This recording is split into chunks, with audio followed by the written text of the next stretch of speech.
helped systemize over 2,000 small businesses so that the day-to-day work can get done without the founder's constant involvement. The way we've done that is by breaking down the journey of systemizing your business into 5 concrete, easy-to-follow steps. I'm going to go through all 5 steps you need to build business systems that allow you to work on your business rather than in your business.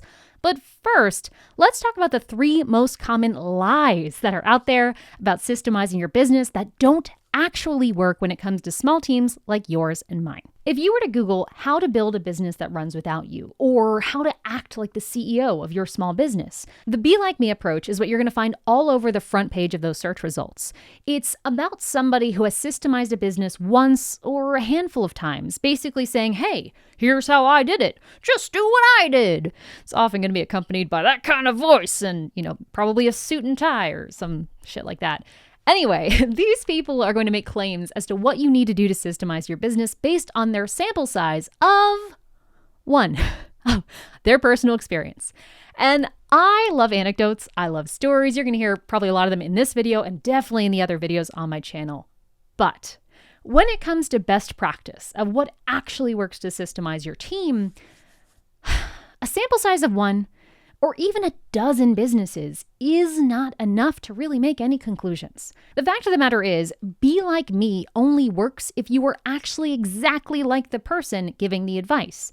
If you are a landscaping company listening to this advice from someone who runs a portfolio company and doesn't actually do any of the work, that's not going to be the most helpful advice for you. It's just completely apples and oranges. Now, I could go on and on here, but the logic kind of makes the case for itself. Be Like Me and guru-led claims of how you should systemize don't make sense because at best, a serial portfolio entrepreneur might have 20 or 30 businesses over the course of their career. That's fantastic. Might be more than you or I might own, but I would argue that's not enough practice to make someone really an expert in systemizing businesses. Here at ProcessDriven, I've worked personally with hundreds of small businesses to take them through the systemization journey, and as a company, we work with over 2,000. 2,000 small businesses just in the few years that we've been doing this. The way we've been able to become experts in this topic is not because we did it once and said, good job us. No, it's because we do more systemization projects in 1 month than a typical serial entrepreneur will do in their entire career. So now that I've pissed off half of the business YouTubers here on YouTube, let's go on to the second piece of bad advice you'll probably hear, which is to record Loom videos. Yeah, this is often one you'll hear by those gurus who don't know better. This advice is grounded in good principles. They think, all right, you know how your business works, let's get it out of your head so you don't have to worry about it. I agree with that. But so what ends up happening when you go this approach is you, as someone who's incredibly busy, carves out time to create all of these different videos or SOPs or voice notes or whatever. Then you hand them to your team and they don't get used. They don't get used because they're probably incorrect because you don't know as well as your team what things are actually getting done. They don't get used because people forget they exist and they just collect dust in your Google Drive or Dropbox. They don't get used because they're out of date because your processes change every 2 to 3 weeks. And I bet, even as a video creator, you don't want to re-record a video every 2 to 3 weeks. And for all of these reasons, you end up with this giant graveyard of documentation that just reflects a giant waste of your time. No business systems were actually strengthened throughout this journey. And that's why this advice simply doesn't work. It isn't a good use of your time, and even if you spend the time, it won't be used. I have a whole video on this up here if you're still not convinced, which brings us to the third lie that you're going to hear when it comes to systemizing your business, which is hire a genius.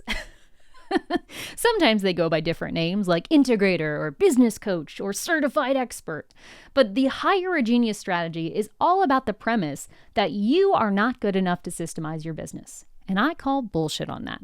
You are here at this point in time because you have done something incredible. You have grown your business to the point it is, despite doing it in the most difficult way possible of having no systems to support you along the way. That is difficult, that is impressive, and that is by no means going to disqualify you from taking your business to the next point. Which is good news because hiring those kinds of business fixers or integrators or COOs or so on, they can be ridiculously expensive, prohibitively so, which might prevent you from even taking action. Fortunately, That's not necessary. In order to systemize your business and make what you're doing today function without you, we just need stuff that's in your head right now. You already have enough. You just need to get it out of your head and not through lots of Loom videos. Experts can absolutely provide value, but they're there to push you and to accelerate you to the next level. They might even be there, like I am, to help you get things out of your head.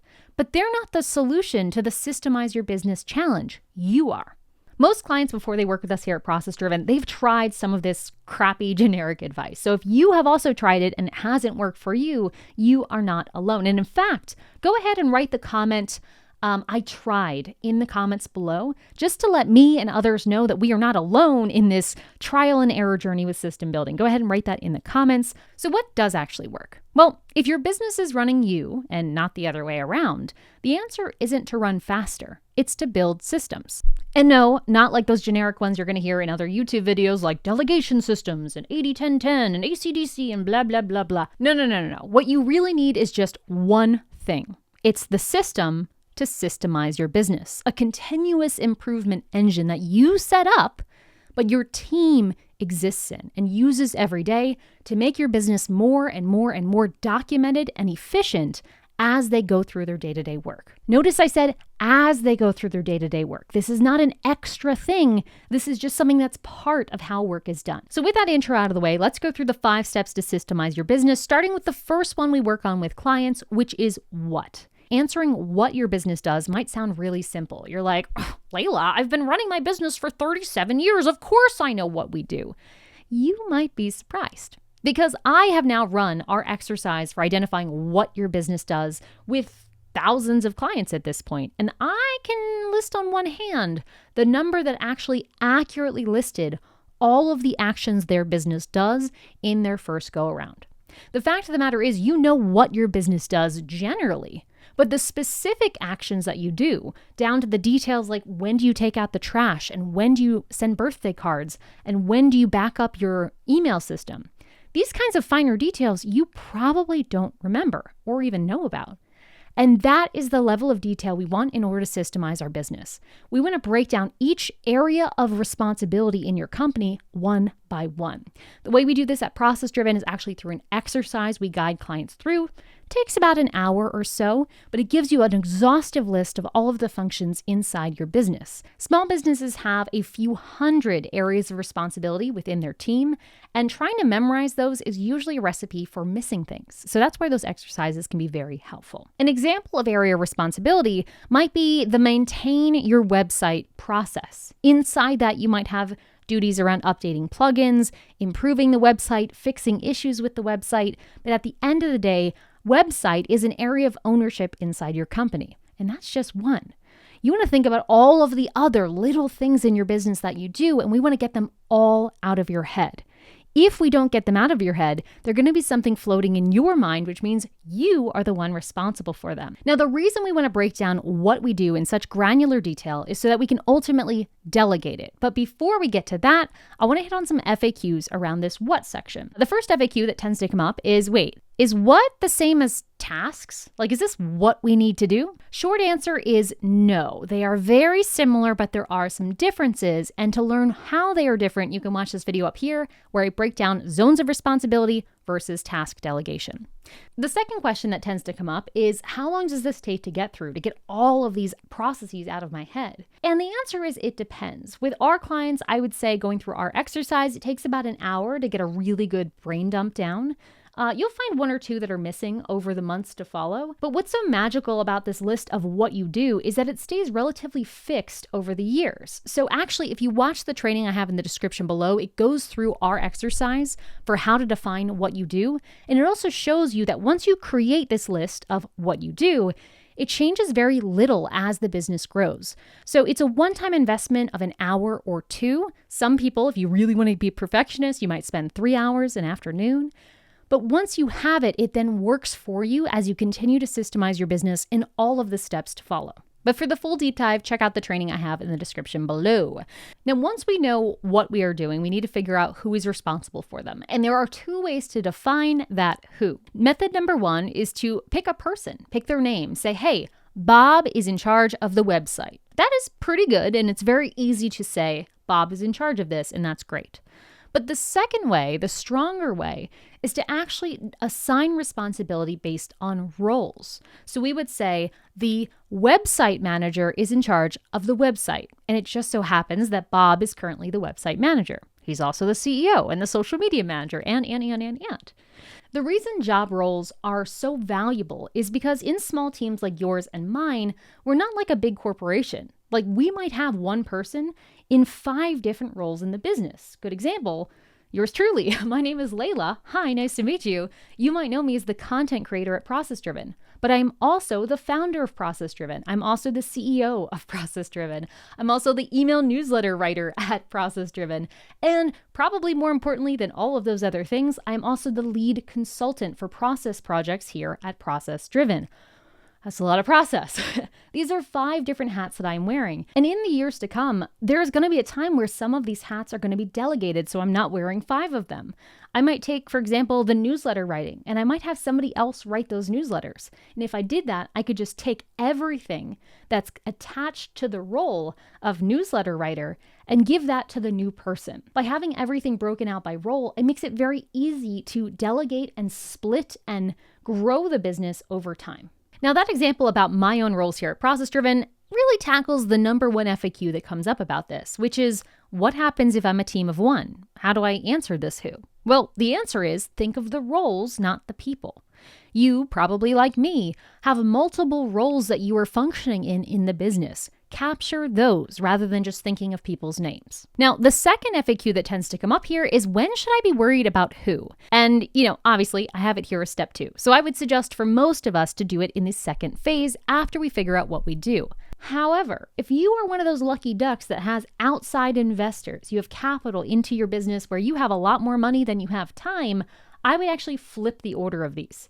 I would do who before anything else, because a really good who can figure out all the rest of this for you. However, for those of us who are in smaller businesses, it's actually valuable to do the what step first, which is the order I'm suggesting in this video, because when you figure out what you need to do, you can still start delegating, but now you have the freedom to start delegating the lowest skill stuff first, which tends to be a lot more affordable, and kind of earn your way up to being able to afford those more expensive hires. Now, the last time I made a video about the who function, people asked what book I recommended to get really good at the hiring stuff, and I actually recommended Who, Not How. However, since that time, my friend Todd wrote this book, which I would highly recommend checking out if you were trying to get better at the who part of the equation. What I really like about this book is it has summaries and recommendations about all of the skills you would need in order to hire, lead, and really coach people through the journey that is required in order to have a killer team. It goes over leadership, hiring, conversation, coaching, creative work, so many other things. And so rather than just giving you one generic book on why who is important, I would say reading Todd's book would be a great primer if you were looking to hire or delegate for the first time, because it's going to give you the right next steps based on where you are currently weak in your team. Now, speaking of weakness, the weakness of most teams out there is actually not the what or the who. These 2 exercises come pretty easily to people. They know who they're paying, they know what those people are doing.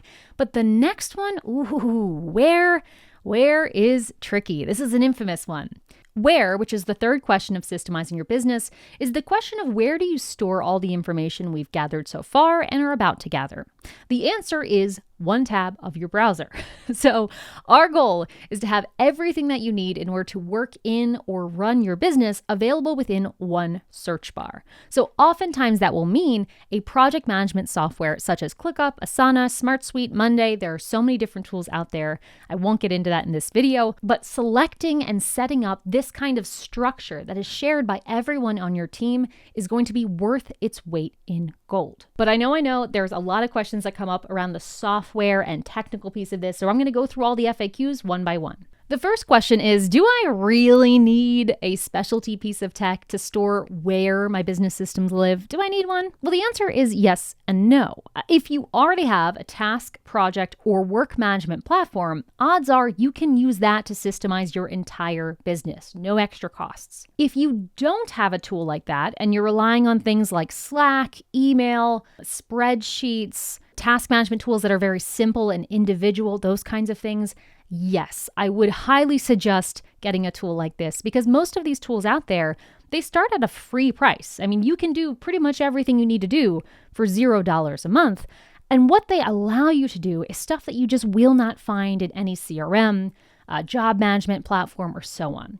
These work management tools are built to be very flexible, so they allow us to organize all sorts of stuff in one place. We can organize the what we created earlier. We can organize who is on your team. We can keep track of when actions need to happen, which is our next step, and even how those actions happen by capturing SOPs, instructions, and templates all inside those tools. That's just not something that's great to do inside of Microsoft or your CRM or any more of those specialty tools. And no, even AI, there is not a go-to tool that is as flexible or as adaptable as the work management software category. Besides email, it's really the one piece of technology I think every small business can't afford to not have, and I do not say that lightly. Now, of course, as soon as I say software, small businesses, we're budget friendly, right?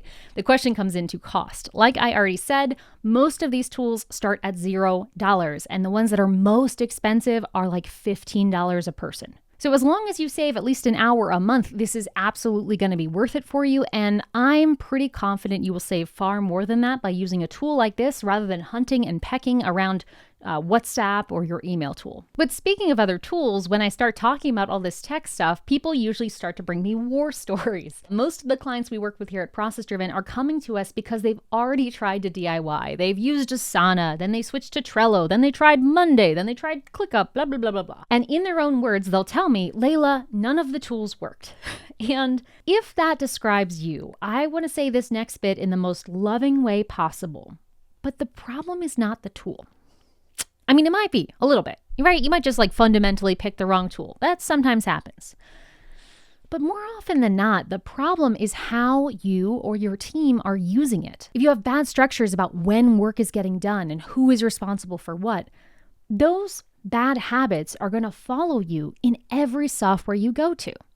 Your system for how you do things, which is part of what we work with clients on, that follows you between every software. So if you are someone who has switched software many times and that software didn't work, this is a sign that you might want to take a serious look at your process, work with a professional who can give you some guidance as to how to actually use these tools, because your bad habits are probably getting in the way of the very outcomes you want to have happen. Because if you're using these tools incorrectly, yes, they can absolutely take more time than they are worth, but if you use them correctly, they can quite literally be the instruction manual for your entire business. And that brings us to the last but not least FAQ around software, which is, all right, well, if it's my system, not my software, which software do I actually need? And to answer that, I actually released a whole other video to help you pick out the best project management software for your team. I'm not someone who's sponsored by any of the software companies out there, so this is just my honest take of which is going to be the best tool based on how your brain is wired and how your business runs. So check that out for a recommendation on that question.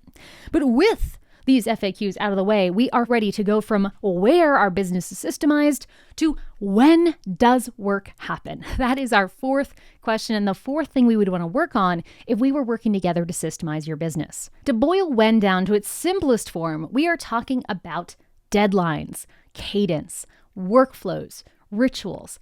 How often do you take actions in order to make your business as wonderful as it is? But of course, some quick examples to make it real. Every quarter, we improve the site. Every week, we update plugins. Every time we see an issue, we report that error. Every time we see a report of an error, we fix it within 2 due days.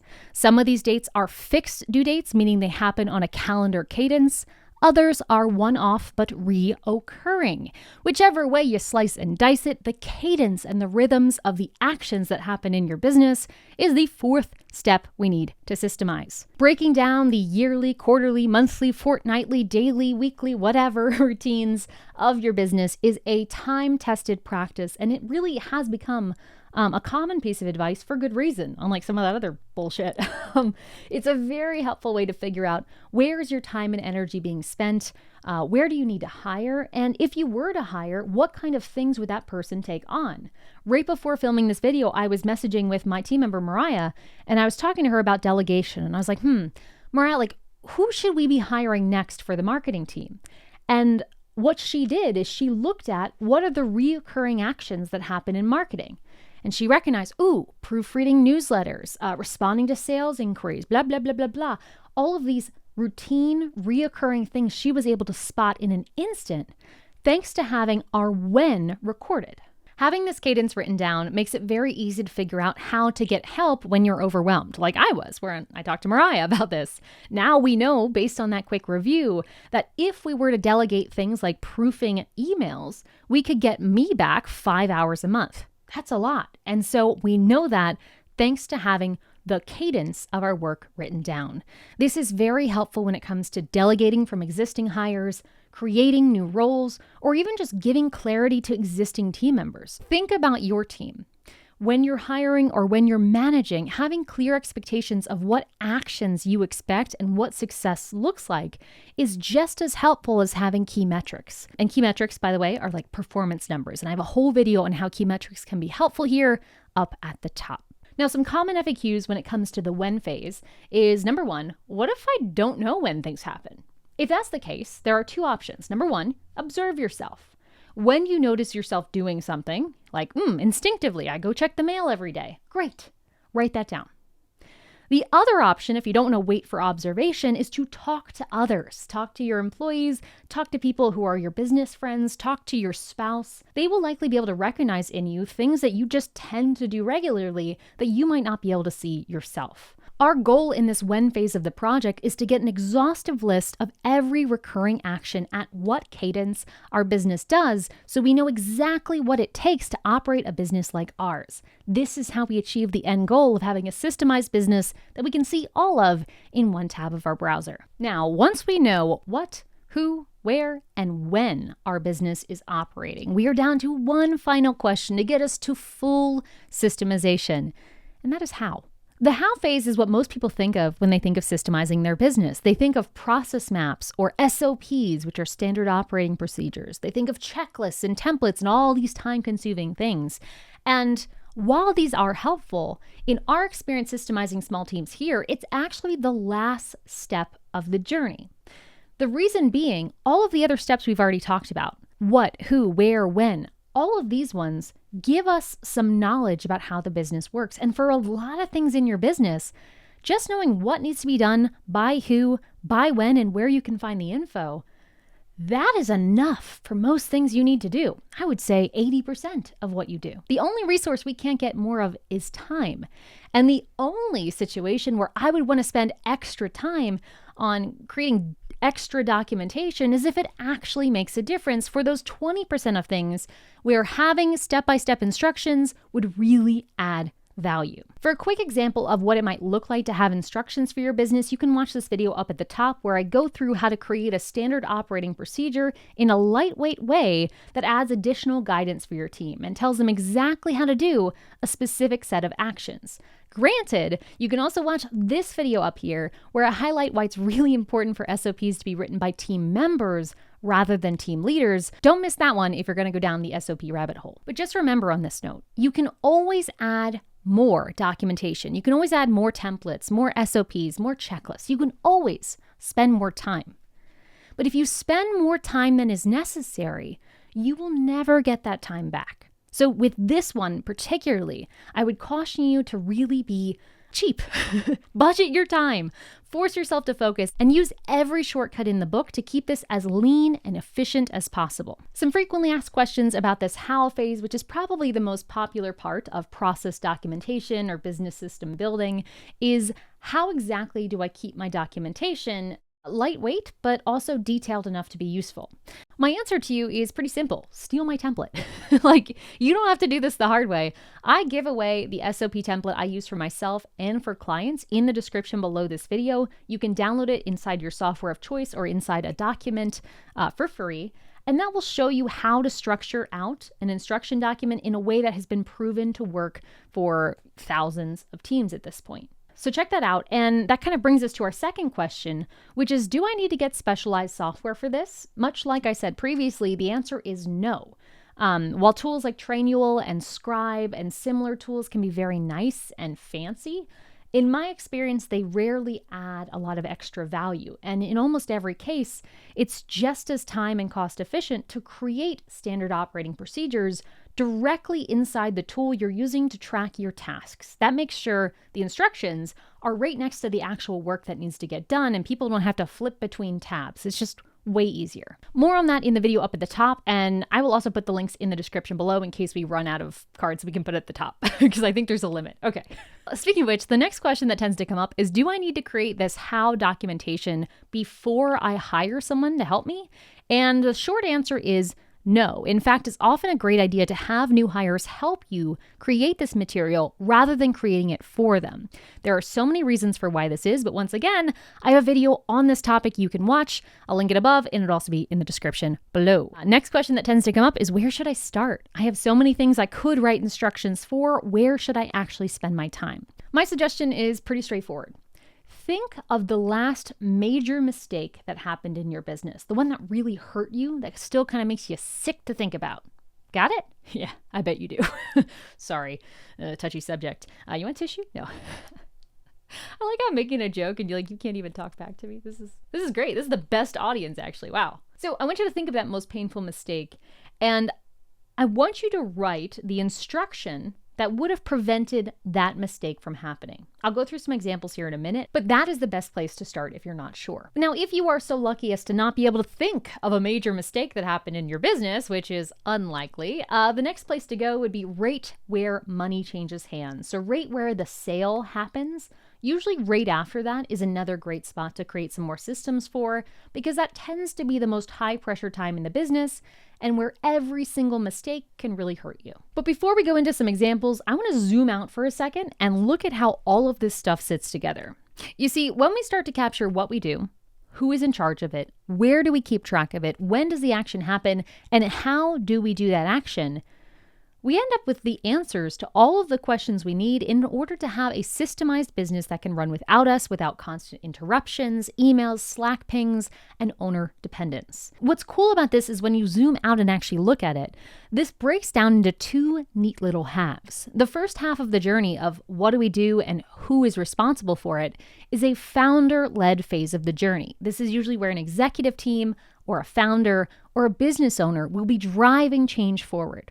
But once we get to the point of who, and we have people in charge, and we've picked, at least at the very basic level, where work is going to get organized, everything else we're talking about here is a team-led journey where the team is improving that tool where we organize our work. The team is tracking and optimizing when work happens. The team is changing and revising how that work gets done so you can better achieve your results and do so more efficiently. The beginning might require a little founder involvement, but most of the actual hard day-to-day work of systemizing your business is the job of the team. All the founder has to do is set up the structure, and then everything else is about getting out of the damn way. And by the way, if you or a founder you know has a hard time with that whole get out of the damn way phase, that is where me and my team can help. We help teams organize the tasks they do, who's responsible for what, and track the knowledge that they need to do. This might include selecting the right software for you, getting it set up properly, and then making sure everyone on your team knows how to use it so that this system can start running in case you want a little bit of help. So that way, this first part isn't founder-led so much as process-driven leads. So you can kind of check out and give yourself a little bit of free time back. Let's bring it all together here with two examples. Example number one of what this might look like in action to have this whole system running and have process improvement happening by the team on a day-to-day basis might happen in the support inbox. You might have someone who's in charge of resolving all support tickets. That is owned by who? It's owned by Bob. It's always Bob, the customer support rep. When that happens is within one business day of receipt. So we have a 1-day response time. And where that happens is through the work management tool we hypothetically use called Smart Suite, where we have a task that tells Bob all of this information. Now, how does Bob actually do it? Well, to help him out, we have this handy dandy SOP because it's very easy to make mistakes around support and other high volume processes. And it looks something like this. Step 1, blah, blah, blah. Step 2, blah, blah, blah. If Bob was smart, he'd probably head down to the description of this video and download my free SOP template. And while he's down there, like and subscribe. I'm just saying, but you know, Bob.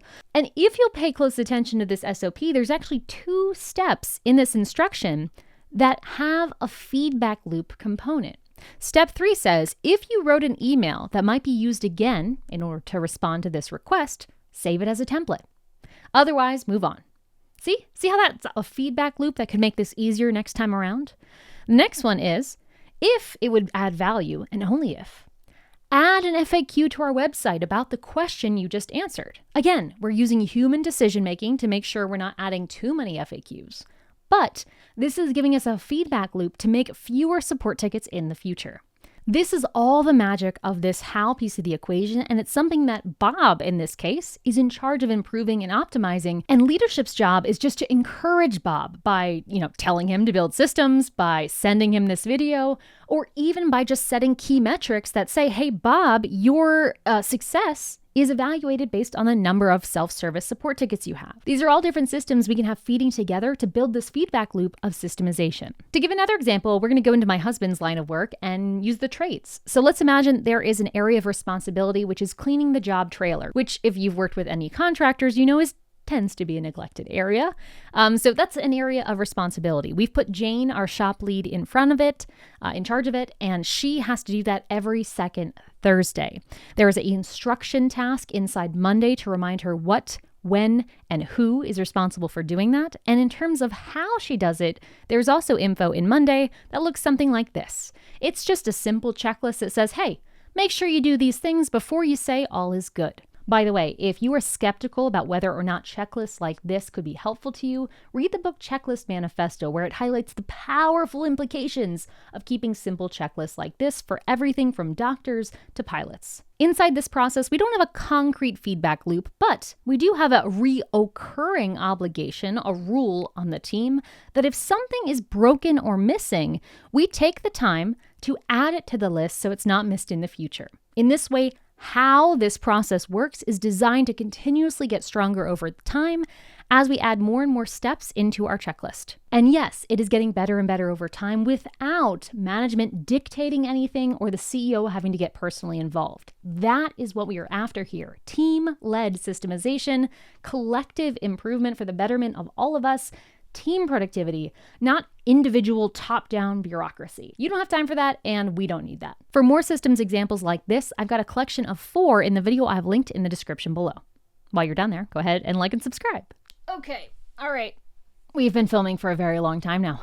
This is a lot of information, but I did promise you an ultimate guide. And I want to give you everything you need to start systemizing your business while ignoring all the generic crap advice you'll find out there from gurus on the internet. So what we're going to do for the rest of this video is I've collected over 160 frequently asked questions from subscribers like you who leave comments on this video or who respond to my email newsletter. And I've curated the most commonly asked questions about business systemization in general. And we're going to go through all 13 for the remainder of this video because I really want this to be the authoritative first and last stop if you are looking to systemize your business. Question number 1, where do I even begin if I want to start systemizing my business? Well, watch this video and start with what? Figure out what you were actually doing, and then immediately, as quickly as possible, I would say after 1 hour, move on to who is doing those things. Odds are you are doing certain what's that you should not be doing and that should be delegated to somebody else immediately. If you have an existing team, get stuff off of your plate immediately or straight up delete some of the what that you are doing. I can't tell you how many times I've had clients who go through our exercise, the process org chart, to figure out what they do, and they look at it and they realize, I really have no reason to be doing those blogs anymore. Or I don't know why I post on social media. It's never gotten me any clients.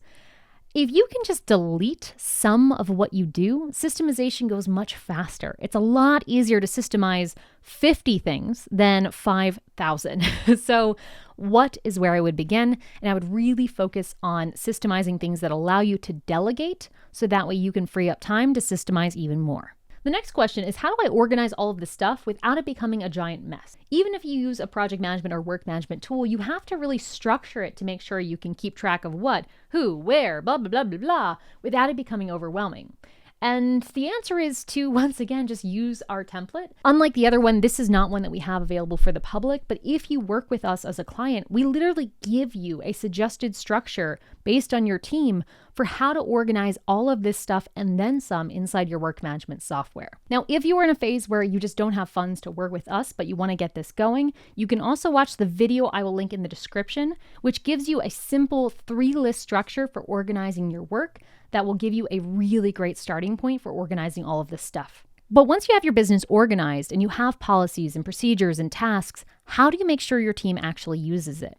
Well, to be honest with you, adoption challenges are the number one reasons I have seen software and system projects fail. I've even had it happen to my clients back in the earlier days when I didn't know what I was doing. You see, it's really easy to set up software. It's really easy to create systems. Everything I'm telling you to do is easy to do. But if you are the one doing it for people, what you are doing is enabling and disempowering. If we really want to have people take ownership of the thing we are building, the best way to do that is to have it happen while we are building it. Don't set up the whole software for them. Have them involved. Don't write the SOPs for them. Have them write them. Don't define the role for them. Get their feedback. Getting co-authors at any stage in this journey is going to highly increase the chance that your adoption is a success. So how do I get my team to use this? Have your team help create this. But speaking of creating things, sometimes I've had clients come to us who have had their account created, and maybe they've had a collaborative effort where their team has helped, and their team, despite the best of intentions, has kind of caused a bit of chaos, and their systems, for whatever reason, aren't quite functioning. If you're in a position where you have a system, but it's not quite working and you'd like a second set of eyes, folks will often ask me, hey, can I look at it? Can I help you out? Right now, inside our services we offer at ProcessDriven, this is how we start all of our projects. We actually come in and we look at your existing tech, your existing systems, and yes, we audit what is currently not working. But of course, if you don't want to work with my team, or maybe you're not ready yet, I also have a video to get you started on diagnosing why some process challenges might be coming up. So DIYers, check out that video. Speaking of DIYers, DIY people tend to ask me, what kind of software should I be using for all of this stuff? As I've already said, use a work management platform. There are so many out there, and I have a whole video helping you pick the best one for you. It's an unbiased review in the description below, but this video is already so long that I'm not going to get into specifics in this one. Just check out that other video. Next question is, how do I get my team to be accountable and actually hit their deadlines if we start doing all of this stuff? To that, I would say accountability is a two-pronged thing. Number one, we need people to be accountable, but in order for people to be accountable, I think Scaling Up said this originally, but we need to hold people to account. And in order to do that, we need oversight and clarity. So some of that is going to come just by setting up this system. When you can see everyone's promises on a weekly, monthly, quarterly basis, you will be able to hold people to account better. That is the first step, and that's often what's missing. If people are not accountable, it's because you're not giving them a reason to be. So fixing this tends to actually solve that issue. If you are in a position where your business is all perfectly organized and people are still not accountable, you may have more of a culture or person challenge. I'm certainly not a personnel or team management expert, but I have interviewed some, and in the description of this video, you can find my interview with Xandra, who goes over how to give critical feedback to an employee. I absolutely love that interview. And the second one I would watch would be with Bernd, who actually went through how to give valuable feedback and build rapport through one-on-one meetings. Both of those things combined would give you the toolbox in order to hold employees accountable if you are already doing the stuff we talked about earlier. Because this stuff, to me, I think that's the first line of defense. All right, we're still going. Oh my God, this video is so long. Number 7, how do I actually keep all of this information up to date? Because I made fun of Loom videos and the other stuff at the beginning because I was like, oh my gosh, creating it all is going to take forever and updating it takes forever. When it comes to team created instructions, the idea is you don't have as much of it, so it's a lot easier to maintain. Number 2, you keep it in writing, not video, so it's a lot faster to edit. For why that is, watch my video in the description, which is why you should write SOPs instead of create videos on them. And number 3, I like to create routines. So we talked about routines in the business for other things like maintaining your website and so on. I would actually suggest creating routines around things like how as well. For example, here at ProcessDriven, we have a routine that says, go in and look at all of the instructions that you have created. And if you haven't updated them in 90 days, go update them now. So this is kind of like a catch-all routine to make sure that we're staying on top of this equipment, this process documentation, because even though the ideal case is that we are updating instructions as we go, sometimes life just gets busy and you forget. And this is a nice double check. It takes about an hour a year to just go through and do a quick sanity check to make sure nothing looks terribly off. It's also a great thing, like I said before, to have a new hire do when they join the team. So as part of their onboarding, Their job is to actually look at the SOP, shadow someone doing the work, and make sure those two things line up and ask questions and revise if needed. Now, speaking of catching up on things, the next question that comes up is, Layla, I really want to systemize my business, but I have no time. I spend all of my time fixing mistakes and fixing silly issues that come up that I just don't have time to work on the business. To that, I would say we need to start finding preventative actions. So I gave you an example earlier in this video when I talked about the support ticket thing. But when an issue happens in your business, what I want you to start doing is fix the issue, sure, but then take the extra time in that moment before it's considered done and take time to prevent that mistake from happening. So in the example of the support ticket, it was adding an FAQ. If it was an error on your website, it might be a quarterly check that all your website links are working. If it was an item missing in a box you were shipping out, it might be a pack list before you actually ship out orders. There are so many different examples of preventative actions you can do. If you just start doing these, they will make a huge difference. A client of ours, Jim, actually shared the story where he started this practice of preventative actions and working with his team in this way. And he went from having a mistake almost every day in his business to being 2 weeks straight with not one mistake happening. Now, I'm hoping that streak continued, but I'm sure mistakes will happen again. But even in that 2-week sample size, that is a dramatic transformation just by making this one shift. So if you are hearing this and this sounds like you and you are not currently having a team-wide rule of preventative actions, please, please, please steal this and use it with my blessing. I would love to see this help your team. And if it does, leave me a comment below to let me know how it's working for you, because I love hearing those stories. That's why I do this stuff. Now, speaking of stuff to do, the next question that comes up is, man, I really need to delegate. I don't even know where to begin. If you're not sure what to do and you want to delegate, but you're not sure where, I actually have another free resource, actually. I have so many free resources. If you go down to the description of this video, there is a resource called Task Plunger, and that is going to be the answer to number 9 here, where it'll help you figure out what you should actually delegate to start freeing up your time. It's called Task Plunger because I like to picture an overflowing toilet that you're trying to flush and it's just too full of shit that you can't flush it. And then you just need to plunge it so you can move on with your day. Yeah, I'm a professional. Task Plunger in the description below, totally free, and that is there to help you figure out your first or next thing to delegate. Speaking of delegation, one of the next questions that comes up is, I want to do all this system building stuff, but it feels like I'm constantly reinventing the wheel. For example, I had a client I was working with recently. They are an agency model, and they've been offering the same productized service for 5, 6, 7 years. And yet, every time someone bought that service, the owner or the leader would sit down and start writing out all the tasks that needed to be done. All of them, one by one. And inevitably, she would miss things. She would forget, oh yeah, we also have to do that. Because she was relying on her memory to keep track of what that offer needed to do.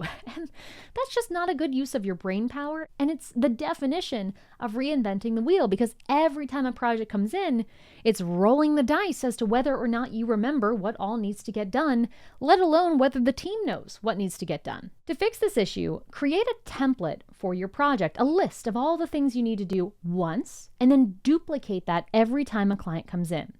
The only special thing I want you to add is in the very last step of this template, I want you to add a step that says, revise this template. Okay? You kind of see where I'm going here. So as you're working on John Doe's website, you realize, oh shoot, we forgot a step about proofing. Okay? Darn. When we get to the revise this template step, the very last step of this project, what are we going to do? We're going to revise it to have that missing detail in. So that way for the next project after John Doe, that task is already there and we don't have to think about it anymore. That is an example of those feedback loops we want to have to make sure process improvement is baked in to the work we need to do. Bonus points if that task is actually assigned to a team member rather than the founder, because once again, this is intended to be a team-led process. Speaking of team-led processes, usually when I have a conversation with a founder who's trying to get their team on board with all of this, they start bringing up books. They bring up books like EOS, Scaling Up, Built to Sell, Buy Back Your Time, E-Myth, Clockwork. I mean, add so many here. And a question I'm often asked is, what do I think of those approaches when it comes to systemizing your business? This could be a whole other video in and of itself, and I haven't yet created one. But the long and short of it is I am writing my own book here at ProcessDriven because I truly believe these other books are missing out on the key driver of what makes business systemization actually work, namely that it is a team-led process. It's not about the business being scalable or the founder having an operating system or having some kind of meeting rhythm. Those things alone are not what makes a systemized business. Systemization is about having a business brain that answers the question of what do we do, when do we do it, blah, blah, blah, blah, blah, blah. That is something that can be solved and should be solved with a little structure and guidance by the team themselves. So when it comes to EOS, Scaling Up, and so on, I think there's great things in all of these books. I know I tease Traction because I really disagree with their integrator mindset. I think the visionary integrator thing is incredibly dated. But unfortunately, all of these books really fall short on the practical realities of what does it mean to systemize. You know, books like EOS and Scaling Up, they give you the big picture philosophy for how to run a company that's scalable. How do you handle strategy? How do you handle goals? That's fantastic. But that's not process. That's not systemization. Books like Built to Sell, Buy Back Your Time, E-Myth, Clockwork, those ones are really about the philosophy of like, why is it valuable to have a 4-hour work week? Why would you even consider buying back your time? I think they make a very good case persuasively for why you should start delegating to who, or why your business should be productized. These are great, compelling theoretical arguments that you should definitely read. But if you're at the point of being ready to systemize your business, you've probably already read them. And again, kind of like EOS and Scaling Up, but even to a greater extent, they are extremely big pictured. And even the coaching programs, what I know of them, because many of these books have coaching programs on the back end, those coaching programs are also quite big picture and grandiose. And that's wonderful for figuring out what your business should do or how you should structure it. But again, systemizing your business is not this big 10,000-foot view experiment. To really make your day-to-day calm, it happens on the day-to-day. It's the day-to-day habits that determine what it feels like to work at your company. And we don't need the 10,000-foot view for that. We need like the 10-foot view.